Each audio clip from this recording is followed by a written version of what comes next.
can you describe what geostructural engineering is and its importance into today's infrastructure? Geo and structural engineering, it's a fusion of both geotech and structural. If it's a pile or, a pad foundation, it goes down to the soil beneath. So if your soil is, sand, it will behave differently. And, if your soil is, clay, it's a different ball game. It's a combination of soil structure interaction. Your foundation interacts. Geo-Structural engineering sits at the intersection of geology and structural design. It is the art and science of understanding how the earth, its soils, rocks, and subsurface conditions interact with the structures we build. From stabilizing foundations and supporting bridges to protecting infrastructure against natural forces, this field plays a vital role in safer, longer-lasting systems. As the demand for resilient, sustainable structure grows, geostructural engineering has never been more important. Whether it's mitigating earthquake risks or enabling smarter urban development, geostructural engineers are solving complex challenges that shape our world. In today's episode, we're joined by Adedeji Disu, Senior Geotechnical Engineer at ABNA Incorporated. He will break down what this interdisciplinary field is all about, why it matters for the future of infrastructure, and how he's mentoring the next generation of engineers to not just master their technical work, but to also think bigger and lead with purpose. I am your co-host, Alex Datto. And I'm your co-host, Matt Picardal, and this is the Structural Engineering Channel.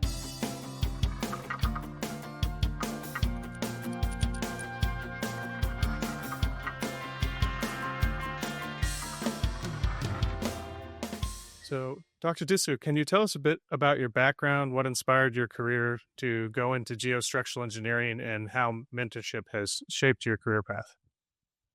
Thank you very much. I am Dr. Disu. I'm from Nigeria.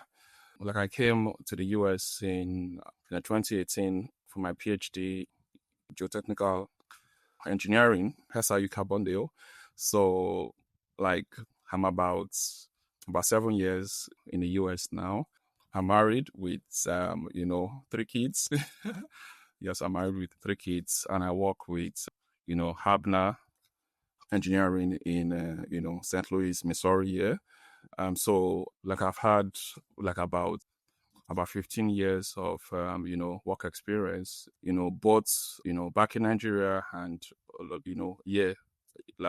it's a total that I've had. So on what inspired me to be a, geostructural engineer.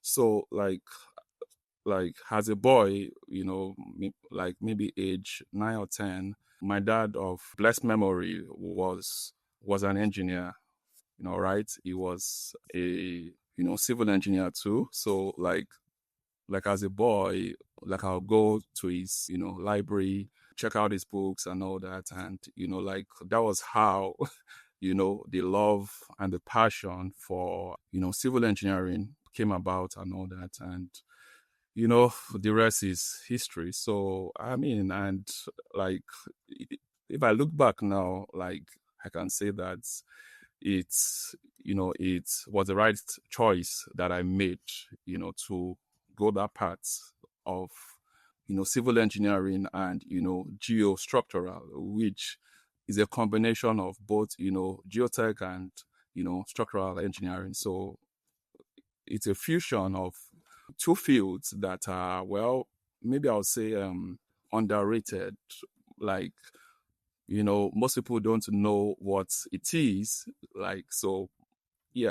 So that's a brief introduction of myself and my background. You got into the family business in a way. That's pretty cool. And did you have any mentors along that path that got you here? Oh, I had mentors back in Nigeria, Dr. Oyenuga. So I had my internship with him, and that was where the love for structures and, piling works came and all that. And so I had another mentor too, which is Dr.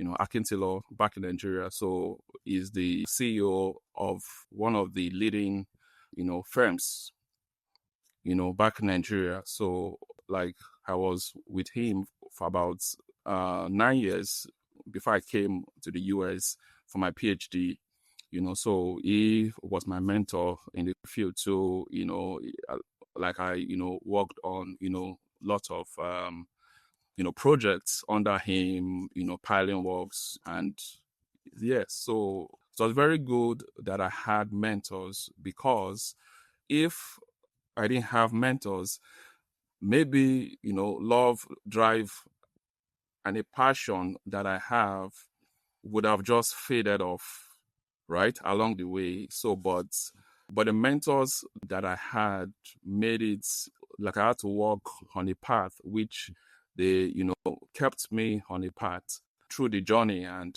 yeah, so, and I'll say that the value of mentors is like it's very key in your career. Like it's very, very key for you to have, someone that will actually hold your hands through the journey and, walk you through where to go, where not to go, how to do this, and how not to do this. So, yes. That's great. Yeah, mentors kind of help you hold on to your career path and like foster that. Yes. Yeah, foster your enthusiasm for the actual Yes. work and kind of show you where you're heading. It's very helpful. Yeah, and I think for anyone that's been in the industry for any good amount of time, I think it always comes down to, you look back at your career, even for me, there's always, it's not just, oh, I wanted to get into a field and then I joined and that was it. It was, no, there's, like you were saying, Dr. Disu, there's that journey, there's the people that helped you get there. I think if we all reflect back, I think the common thing is that we've all had that person maybe that inspired us or was a direct mentor. So that's what I encourage, especially the students too, is yeah, find those people in your lives that inspire you, that want to help you. And it's not just teachers, but maybe even individuals that are a part of your team, or even industry professionals, ideally. So I think that's something that's really important. Yeah, I wanted to touch on or jump into geostructural engineering, because like you were saying, it's a pretty unique combining those two together. And I know even when I took geotechnical classes, I'm structural, but geotechnically, I know geotechnical had some really technical things. I went to a conference once and they were talking about some geotechnical topics that were pretty complex, even though I was structural. So what is it like? Can you describe what geostructural engineering is and its importance into today's infrastructure? Yeah. So, geo and kind of structural engineering. So, it's a fusion of two fields, right? It's a fusion of both, geotech and, structural. So, like, if you have a building on a foundation, like if it's a pile or a pad foundation, it goes down to the soil beneath. So if your soil is sand, behave differently, and if your soil is clay, it's a different ball game. So like it's a combination of soil structure interaction. Like how does your building, your foundation interact with the soil? So that's like a summary of geostructural. So, and you have piles, you have mat foundations, and like it's a broad field. So, and also very important, like, so now you have a tall building now. Okay, you have already done your design and all that. Yes, it is safe, but you need to know how that building, interact with the soil under. So, which is, very complex too. So that's just like a brief summary of, geostructural. So, and we live in a world where we have climate change, weather change, soil change, stress history. So, like, it's a broad topic that, needs more people to, go into that field. See, yes. Thank you. That's really cool. You're combining two fairly difficult career paths already. So kudos to you. That's a lot to manage. In your experience, what are some of the most common misconceptions engineers have about the relationship between soil behavior and the structure on top of it, and how does it affect the performance? Okay, wow. Well, like I've seen a lot of this, like, back in Nigeria and all that, when we had design and all that. So, one of the, conception is that, soil is homogeneous and that, soil is, predictable, right? So, like, there's this, oh, that's, just like your beams, columns and slabs that, once you have your depths of your beams and all that, you are fine, you are good to go. But, when it, comes to soil, like, it's a different ball game, right? So, structural, right? So 1 plus 2 is 3, right? Is structural. But when it comes to soil, 1 plus 1 is 3. 1 plus 2 is 3. So, like, it is not a one way. All right. So, one is that they think that the soil is, homogeneous, which is not true, right? But just for the sake of designs and all that, we just, assume that the soil is, homogeneous, right? So then they think that, most of the failures that we have is due to maybe the beams, the columns, and the slabs. Like it's just structural failures and all that. So which is not true.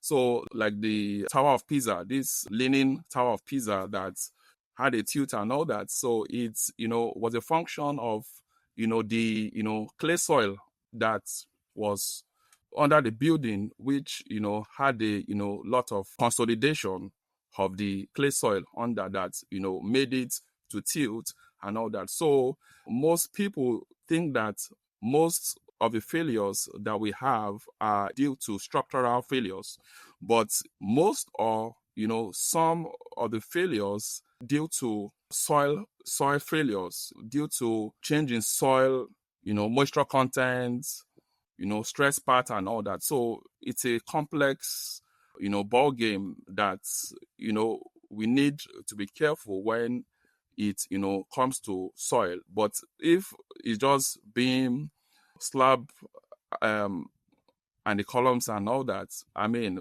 like, they are fixed and all that, right? But when it comes to soil, the soil, properties, like, they vary. Like, it is not 1 plus 1 is 2. Like, they vary by a lot and all that. So those are the misconceptions that I think most people think that soil behavior does not affect the performance of the building and all that. But based on my work experience and all that, like, I've seen that soil failure can make your building sink sink like I've seen it live, like it's sunk down, and the buildings, the beams were still fine, intact, but the building sunk down because of soil failure. So yes. Yeah, and if your support falls out from underneath you, it starts to be pretty difficult to perform. And even if you were Yes. properly designed, and I've seen buildings go up due to moisture Yeah. changes as well, Yeah. and it's not always even across the bottom of the footing. So I see what you're saying. Yes. It's a fairly complicated equation to try to balance when some of the variables can change with time. Yeah. Yeah, and it's like you're saying, it's not as easy as people will typically assume. If something's wrong with the building, oh, it must be a structural issue. It's leaning. Maybe or the foundation's cracked or something like that. Yeah. But then there could be times where it's the soil. Like the soil wasn't. There's some, like you're saying, there's so many layers to it too, like literally layers and different moisture contents. And one side of the soil might be bad soil. So that's something to really look out for. I did want to ask about some of the mentorship challenges that you encountered? Like, could you share, for example, a geostructural challenge that helped you grow as an engineer and a mentor, and how has that helped you and others? Okay, so it was a building that, like, I was the lead engineer in charge of the project back in Nigeria. So it was like about 20-story building. So like about 400 pounds, right, to down the building on mat foundation. So it was a paraft foundation.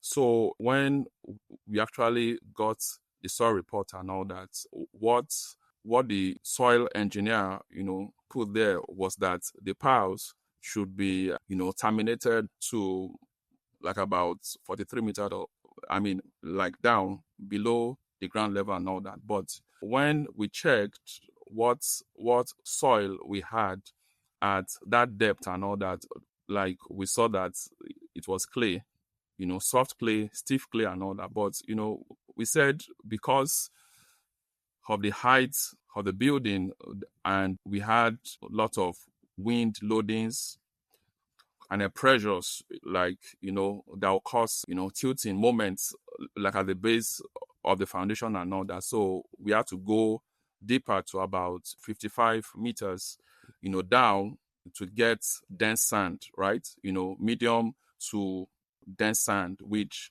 was fine. So it was a challenge for me, like, because like I was actually torn between, should we go for 43 meters because of cost and all that, or should we go deeper and tell the client that, we need to go deeper, but it's more money, more concrete, and more labor and all that. So that was a challenge.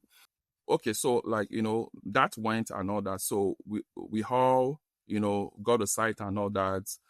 And the contractor came with his rig for the piling works and all. So while the piling works was going on, like I just came to site and all that, like to take samples of the concrete and all that to test. So we took them to the lab to actually test the strength of the concrete and all that. And when the results came out and all that, then we saw that it was far below what what we said. So like I had to stop work on site. Like it was a tug of war. So like I had to stop work on site. So we cut the pile. All right, we cut the pile, took cut samples, right, and went back to the lab again and tested those cut samples again, and we didn't get what we're looking for. So they had to do a new pile at their own cost, fresh piles at their own cost. And but when it actually comes to foundation, safety is key. Yeah, because if your beam or slab, you can still change it, correct it, right? You can still correct it. But if the foundation is bad, like it's very difficult to correct. So like when it comes to piles, foundations, anything, like I'm very, very like tough, because once it's done and it's up, you can't make any changes again to the foundation. So like that was a tough one, but I'm glad that the writing was done, and the project is a beauty today. Is a beauty today. Yeah, that's tough decisions too. Definitely tough decisions, and I really kind of honed in on the part you said it's hard to fix the foundation once the building's there. We have seen recent examples on the West Exactly. Coast of actually trying to fix a tower that had problems with its foundation, and it ends up more expensive than I think the total construction. So you're doing very important work. Exactly. Obviously, be highly educated, very proficient in what you do, but mentorship kind of involves helping others to see the bigger picture. How do you guide young engineers to link beyond calculations and understand the system-wide implications of their designs? Yeah, so like it's very key because most of the young guys, engineers and all that, like they just feel, oh, once I just do my stuffs and and I get a figure, then I'm fine. so need to actually think beyond the calculations, right? So if you have a pile, you have actually done your calculations and all that, you need to now think why, like, how will this thing work on the field, right? Fine, you can do, your design and all that, and like it's fine, but you need to now think, how will this thing be done on site, right? And you need to look at the methods of construction on site, which it's a thin line between design and the field, right? So you can do like a design that is very good and all that, but when you actually get to the field, it's not workable. So what I'll tell them is that fine, like it's good to do your calculations, which is very good, but you need to actually think of the why and the how, right? Like, why do we need this pile, and how will this pile be done on site? So you need to have that balance of, design and the field, which is very key, and which, most of the, engineers now, like they just want to do softwares and all that. Like they have their softwares, like is fine, beautiful, the pile, the beams and all that are fine. Okay, fine, you have done that, but how do you take this to site? So, which is key. So I mean, like that's one thing that I'll think that they need to know. And when it comes to softwares too, it's what garbage in, garbage out. So it is what you actually put in the software that will come out. So if it's in how you're okay, why did this give this result? And you need to be curious about results, and not just say, oh, like I've done my design and that's all. No. So like that's a key thing that I think, like, I'll tell young engineers on how they can build that career that they'll be proud of at the end of the day. Yeah, it is that challenge of, I think for engineering students, right, where they've learned a lot of the technical stuff, then now they have to apply it to real Yeah, projects, real life, real and life. it's not just Yes. here's the software output that I've done in school, and then it magically happens. No, there's like you were saying, it's Yeah. encouraging that curiosity of, okay, you got these results, assuming they're right. Yeah. How are they actually going to build this, and why are we doing this in the first place? And I think that's the challenge for a lot of engineering students or new engineers. Yeah. Oh, yeah, I guess what's your approach to that? Like, how do you encourage mentoring engineers so they, that they become good communicators across different teams, and how do you create that uh, culture of curiosity and interdisciplinary thinking? Okay, so like I think there is a rivalry, maybe silence, between geotech and structural engineers and all that, because like we are the boss here, we deal with the beams and the columns, right? So like and the geotech think that, oh, we deal with the foundation, we deal with the soil that, is not seen. So, what I would also say is that have, respect for other disciplines, right? We are all, working as a team. So don't feel that, oh, because I'm the, main guy, structural and all that, then, soil, what do you guys know? You don't know anything. And no, because if your beams and columns are fine, and your soil is not good, it will sink. So, what I'll just tell them is that, have, respect for other, disciplines and all that. And when it comes to the skill, it takes time.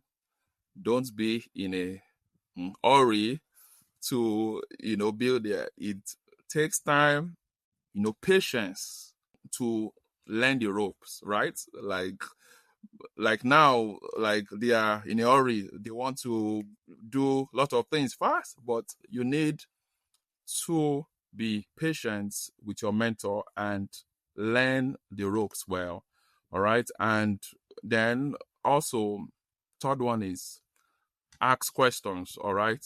Be, very curious.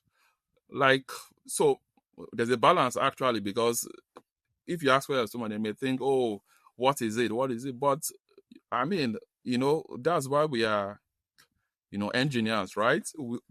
We ask questions.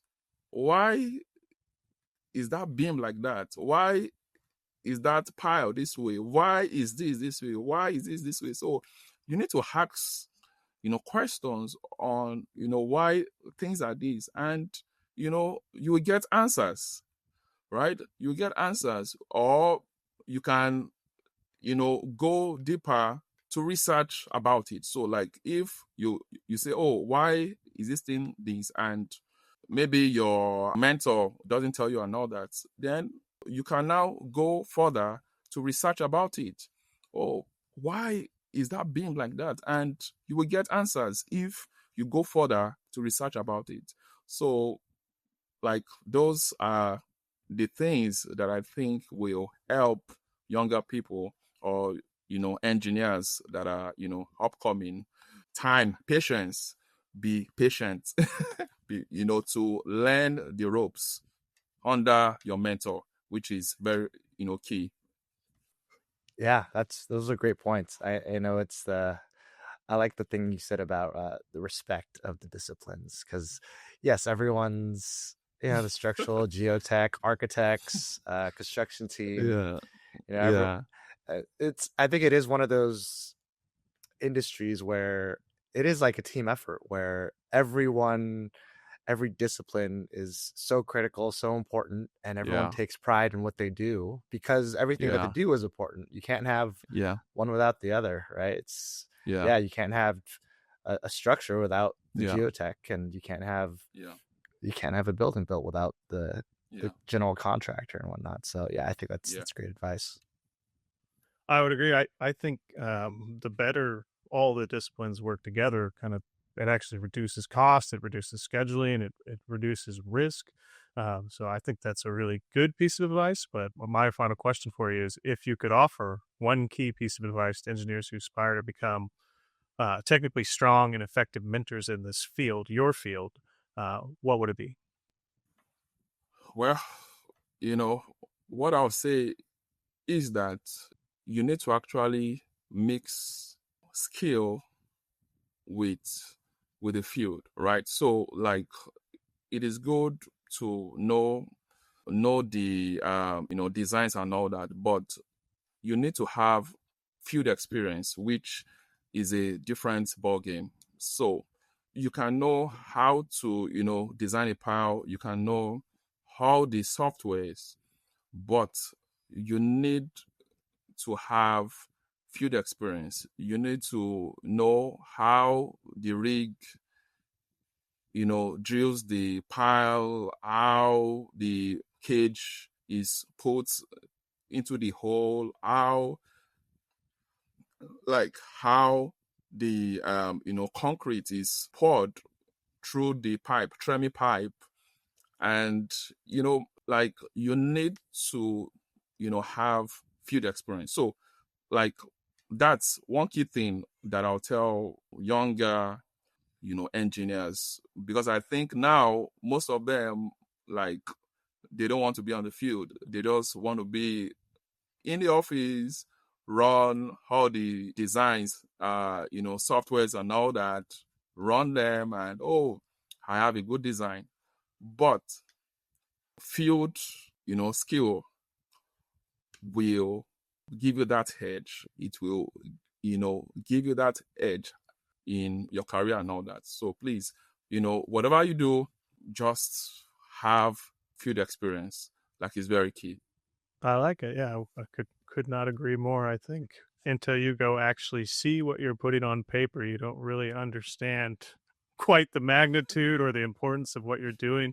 Like, even when you want to sharpen your pencil to get something one size smaller, you don't recognize the impact of that until you go out in the field and you see them try to put in the one size bigger you should have trimmed down, or could have trimmed down had you had more time. And I Exactly. really, earlier, I liked your comment about patience and curiosity, because you can get in production mode in really any field, but definitely in our field, where you are just getting stuff done, and you don't have time to step back and go, okay, well, what if this pile fails? What happens to the rest of the building? And I think that's really, really important when you're doing any kind of engineering. Yeah, I think that's a good point. I think the curiosity is something that really, like both of you guys were saying about the curiosity aspect. I think it's crucial, because you're gonna get those lessons learned. Like, yeah, maybe even the simple ones where, why are we doing pile foundations? I just designed it, but I don't know why we're doing it. Well, that's a time for research, or if you can ask and learn about it, it can make you a better engineer, instead of just a production engineer where you're just keeping doing the same thing. It's not really problem solving that much, in terms of, no, why are we doing this? What's the whole reason? Because if you know, it could make you a better engineer and maybe do some cost savings, better analysis in the future. Yeah, thank you so much, Dr. Disu. I really appreciate that. And yeah, talking about Geo-Structural and mentorship, I know I could see the passion and the curiosity that you have in both of those fields, and it's come across, and it's contagious. So thank you so much. I hope you enjoyed the episode today. We'd love to hear your feedback, comments, and or questions. To leave them, please visit structuralengineeringchannel.com.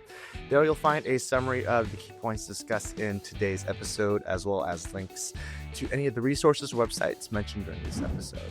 Don't forget to subscribe to Apple Podcasts, Spotify, or wherever you listen to your podcasts. Until next time, we wish you the best in all of your structural engineering endeavors.